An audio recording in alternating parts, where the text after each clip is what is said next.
کو دیکھا جو اسی کو دیکھ رہے تھے۔ اس کی پھوپھی کا نام ہے، کسی پر تو ہونا چاہیے نا؟ آفرین نے مسکرا کر کہا، ہاں ہاں کیوں نہیں، ثنا تو بہت پیارا نام ہے۔ فہیم مسکرا کر بولا۔ سبھی کو نام پسند آیا اور سب نے خوشی خوشی حامی بھر لی۔ اذلان کو اچھا لگا کہ آفرین بھی اس کے اپنا کو اب اپنا سمجھنے لگی تھی۔ اذلان فیضان سے جیل میں ملنے آیا تھا، اس کا خون کے پیچھے کا چہرہ دیکھ نہ سکے۔ فیضان چہرے پر سختی لیے خستہ حالت میں سلاخوں کے پیچھے تھا، سفید کپڑے جن پر کئی زیادہ نشان تھے۔ کہاں وہ سوٹ بوٹ پہننے والا فیضان، اب اس گھر کے ملازموں سے بھی بدتر حالت تھا۔ کیسے ہو فیضان، مزہ آ رہا ہے نا اپنی اصل جگہ پر رہ کے؟ ویسے گرمی کافی زیادہ ہے یہاں، گھر کی ایسی تو یاد آتی ہوگی۔ اذلان اس کو تپاتا ہوا بولا، تم نے اچھا نہیں کیا، مجھ سے سب چھین لیا تم نے۔ فیضان طیش میں آ کر اپنی حالت دیکھتا ہوا بولا، وہ کام جاتا جب خود کو اس حالت میں دیکھتا۔ تمہیں ایسے دیکھ کر بہت مزہ آ رہا ہے، یقین جانو یہ تو بس دنیا کی بنائی ہوئی دوزخ ہے فیضان، ابھی تو تمہیں اوپر والے کو بھی منہ دکھانا ہے۔ اذلان نے اس کی حالت کو دیکھتے ہوئے کہا، غزل کیسی ہے؟ اس کو تو تم نے مجھ سے بدگمان کر دیا، طلاق لینے کو تیار تھی مجھ سے، میں کبھی معاف نہیں کروں گا تمہیں۔ فیضان کو غزل کی قدر اب ہوئی تھی، تم لائق ہی اس کے تھے، تم نے مجھ سے میری محبت کو چھینا ہے، میں تمہیں تمہاری محبت کبھی نہیں ہونے دوں گا۔ فیضان بدلے کی آگ میں جلتا ہوا بولا، رسی جل گئی پر بل نہیں گیا، ابھی بھی وہی بدلے، کبھی سدھرو گے آخر تم؟ اذلان اس پر حیرت کھاتا ہوا بولا، جو ابھی بھی اپنی فطرت سے باز نہ آیا تھا۔ اذلان کہتا ہوا وہاں سے چلا گیا، زندگی کافی حسین تھی، کبھی سوچا بھی نہیں تھا کہ اس قدر خدا نے میری زندگی کو حسین لکھا ہے، مجھے اذلان جیسے شخص کے ساتھ جوڑنے میں بنا کر بھیجا ہے۔ میں تو شکر کرتے نہیں تھکتی کہ اذلان جیسا محبت اور عزت دینے والا شوہر میرے نصیب میں ہے۔ اب تو لگتا ہے جیسے سانسوں کے چلنے کی وجہ سے جسے دل کی دھڑکنیں اس کی دھڑکنوں کا محتاج ہوں۔ اس کا ہاتھ تھام کر مجھے احساس ہوا کہ عشق کس کو کہتے ہیں۔ مجھے اچھا لگتا ہے اس کی ایسی حرکتیں دیکھنا جو صرف میرے چہرے پر ہنسی لانے کے لیے ہوتی ہیں، اس کا ہر چھوٹی سے بڑی خوشی میرے ساتھ سیلیبریٹ کرنا، میری بیجا ضدیں ماننا، اور ہاں مجھے ہر صحیح اور غلط بات کی پہچان سکھانا۔ میں پھول ہوں تو وہ میری خوشبو ہے، میں دل ہوں تو وہ میری دھڑکن ہے، میں سمندر ہوں تو وہ میرا کنارہ ہے، یہ کنارہ نہ ہوتا تو میں بہتی ہی چلی جاتی اور اس نے مجھے تھامے رکھا ہے۔ اذلان کہتا ہے کہ میں چاند جیسی ہوں اور میں اس کو کہتی ہوں کہ تم سورج جیسے ہو، کیونکہ چاند کو روشنی تو سورج ہی بخشتا ہے، اور اگر آج چاند خوبصورت بھی ہے تو وہ صرف سورج کی دی ہوئی روشنی کی وجہ سے، ورنہ کوئی اتنی شدت سے دیکھتا اس بجھے ہوئے چاند کو۔ اس طرح اذلان نے ایک سورج کی طرح میری زندگی میں روشنی پھیلا رکھی ہے۔ اذلان ہی میری سب سے بڑی طاقت ہے، برے وقت میں مجھے اذلان نے سنبھالا اور دنیا کی ہر جنگ میں اذلان کے ساتھ کھڑے ہو کر لڑ سکتی ہوں۔ یہ زندگی تو اب کچھ بھی نہیں اذلان کے بنا، بس خواہش ہے کہ جب تک سانسیں ہیں بس اذلان کے ساتھ چلتی رہیں۔ آفرین لان میں بیٹھی ہوئی ڈائری لکھ رہی تھی جس میں وہ کچھ نہ کچھ روز لکھا کرتی تھی، صرف اذلان اور اپنے بارے میں۔ موسم سہانا تھا، بارش برسنے کی دلیل دے رہا تھا، ٹھنڈی ہوا مہکے پھولوں کی خوشبو اپنے ساتھ لا رہی تھی۔ آفرین ہلکے گلابی پلین فراک اور پاجامے میں ہم رنگ نیٹ کا دوپٹہ پہنے بیٹھی ہوئی تھی، وہ بھی ابھی نہا کر آئی تھی اور بھیگے بال ہوا سے اڑتے ہوئے چہرہ چھوڑ رہے تھے۔ اذلان اس کے سامنے آ کر بیٹھا، دھیرے سے اس کے اڑے ہوئے بالوں کو اس طرح چہرے سے اٹھایا۔ آفرین نے جلدی سے اپنی ڈائری بند کی اور اذلان کی طرف دیکھا، چھپاتی کیوں ہو اس ڈائری کو مجھ سے؟ اذلان اس کا چہرہ اپنی انگلیوں سے چھوتا ہوا مسکرا کر بولا، یوں ہی تم آفس نہیں گئے؟ ارادہ نہیں ہے کیا آج؟ آفرین نے نظریں جھکا کر کہا اور اپنی ڈائری اور پین سامنے بینچ پر رکھ دیے۔ جا رہا ہوں پر دل بالکل نہیں کر رہا۔ اذلان اس کے ہاتھوں کو تھامتا ہوا منہ بناتا بولا اور آفرین کو جھکی ہوئی نظروں کو دیکھے گیا، گھنی پلکوں کی جالر میں چھپی ہوئی خوبصورت آنکھیں، تم مت جاؤ اگر دل نہیں کر رہا تو۔ آفرین نظریں اٹھائی، اس کو آنکھوں میں جھانکتے ہوئی بولی، نہ جاتا اگر ایک ضروری میٹنگ نہ ہوتی تو۔ اذلان اس کو سینے سے لگاتا ہوا بولا، ہم جلدی ہیں نا؟ آفرین اس کے کوٹ کے بٹن سے کھیلتی ہوئی بولی، اچھا وہ کیوں؟ اذلان اس کے بالوں میں ہاتھ چلاتا ہوا بولا۔ آفرین کبھی کبھی اس سے یہ فرمائش کر دیتی تھی اور ہر بار ہی وجہ جاننے کے باوجود بھی سننا چاہتا تھا، ایسے ہی تمہاری یاد آتی ہے اتنے گھنٹے تم سے دور جو رہتی ہوں، میری اتنی عادت مت ڈالو آفرین۔ اذلان اس کو خود سے الگ کرتا ہوا بولا، اب تو ہو چکی عادت، آفرین نے شانے اچکا کر کہا۔ اذلان نے مسکراہٹ کو 2 منٹ اس کی خوبصورت آنکھوں میں دیکھا اور دیکھتا ہی رہ گیا، یہ عشق مجھے ٹھیک ہے مگر یہ تو جان بنتی جا رہی ہو۔ اذلان اس کی آنکھوں میں آنکھیں گاڑتا ہوا بولا، کوشش کروں گا جلدی آنے کی، چلتا ہوں میری جان۔ اذلان اس کے ہاتھ چومتا ہوا بولا اور وہاں سے اٹھ کھڑا ہوا۔ اذلان آئی عشق یوں؟ آفرین اس کا ہاتھ پکڑ کر مسکراتی بولی۔ اذلان نے مڑ کر اس کی طرف دیکھا جو اس کا ہاتھ پکڑے اسی کو دیکھ رہی تھی۔ اذلان نے کچھ پل ان خوبصورت چمکتی آنکھوں میں دیکھا جس میں وہ ہر وقت اب صرف اپنا ہی عکس دیکھتا تھا، اور پھر ہلکا سا ہنس دیا۔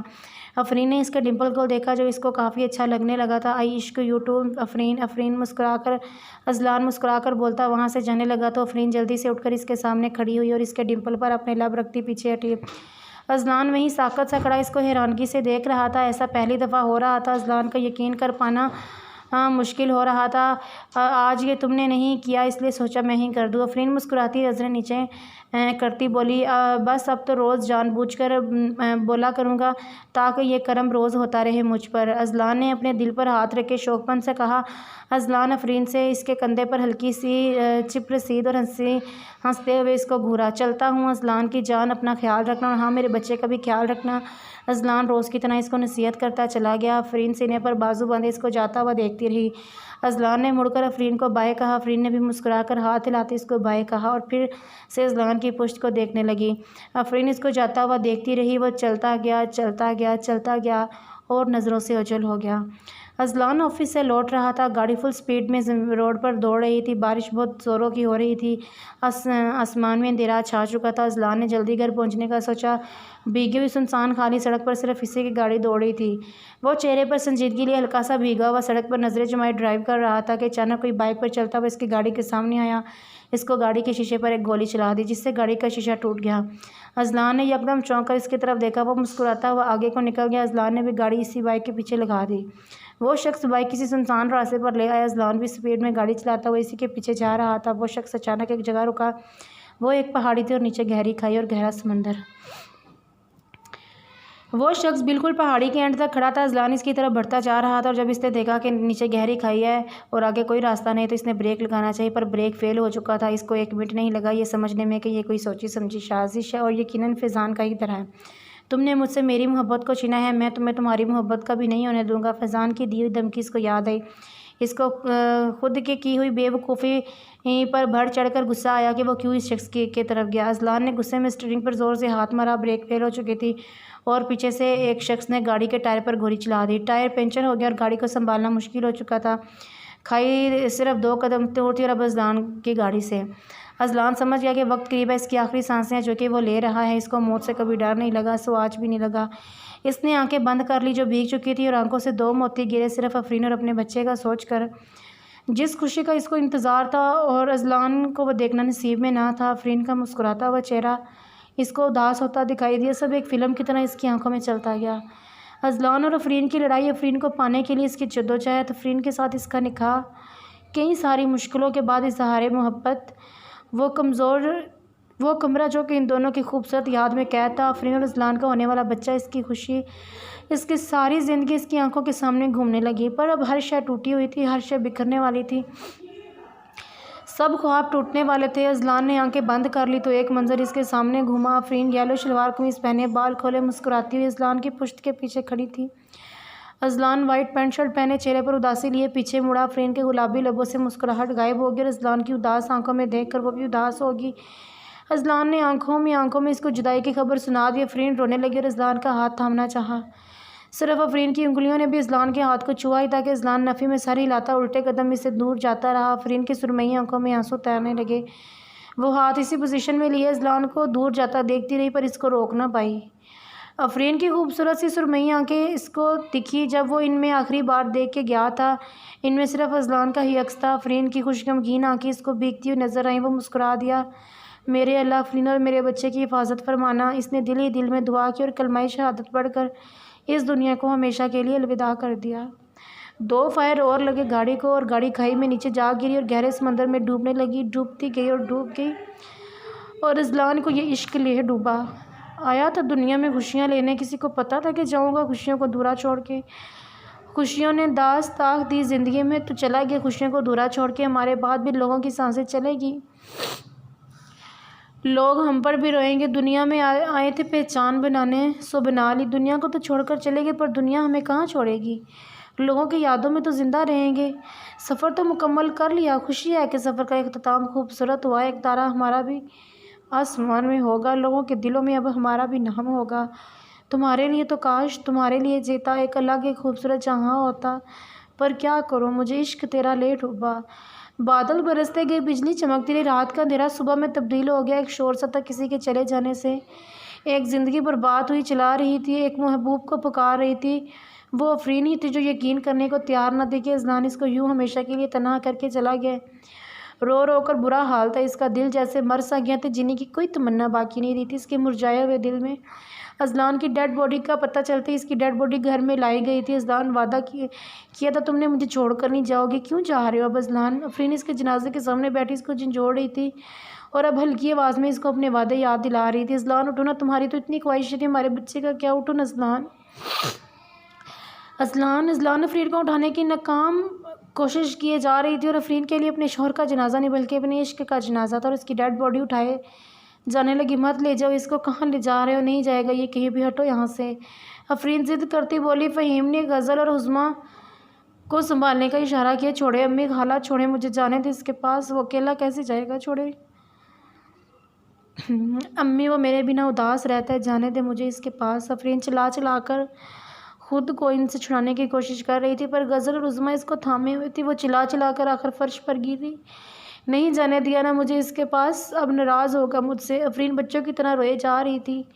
میں تو پہلے ہی کہتی تھی کہ منحوسہ یہ لڑکی، اس کو شادی نصیب ہی نہیں، پہلے میرے بیٹے کو کھا گئی اور اب تمہارے۔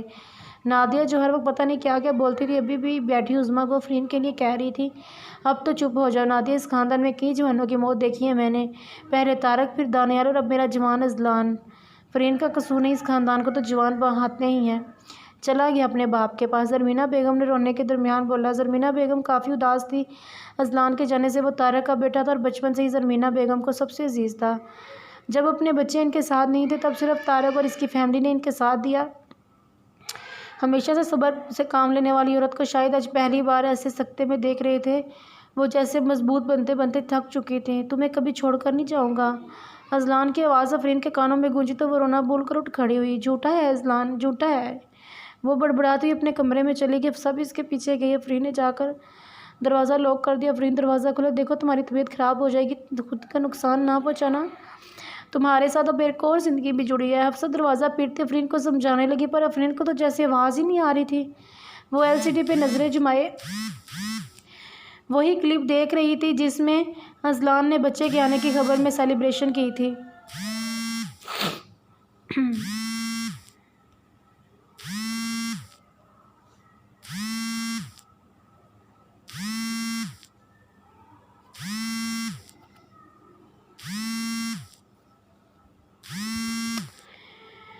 اور بند کرنا بھول گئی تھی جو کہ ابھی تک چل رہی تھی۔ جب ہم بڈھے ہو جائیں گے نا تب ہم یہ ویڈیو اپنے بچوں کے ساتھ دیکھیں گے۔ اذلان کی آواز اس کے کانوں میں گونجی۔ اس نے غصے میں آ کر ٹی وی بند کر دیا۔ جھوٹا، جھوٹے ہو تم اذلان، جب اس طرح چلے ہی جانا تھا تمہیں تو اتنے خواب کیوں دکھائے، مجھے اپنی عادت ڈال کر کیوں چلے گئے تم؟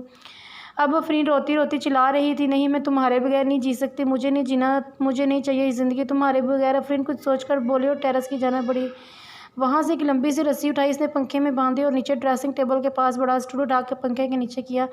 باہر سے کافی شور آ رہا تھا۔ جب افرین کو پکار رہے تھے دروازہ بجنے کی آوازیں، اس نے ایک نظر دروازے کی طرف دیکھا اور اسٹول پر کھڑی ہوگی وہ ایک اور قدم اٹھاتی، اتنی دیر میں فہیم دروازہ توڑتا اندر آیا۔ حفصہ اور غزل نے افرین کو پکڑ کر بیڈ پر بٹھایا۔ اس نے کافی مزاحمت کی۔ افرین کیا کر رہی تھی؟ پاگل ہو، تمہارا دماغ خراب ہے؟ اپنا نہیں خیال تو اپنے ہونے والے بچے کا ہی خیال کر لیتی۔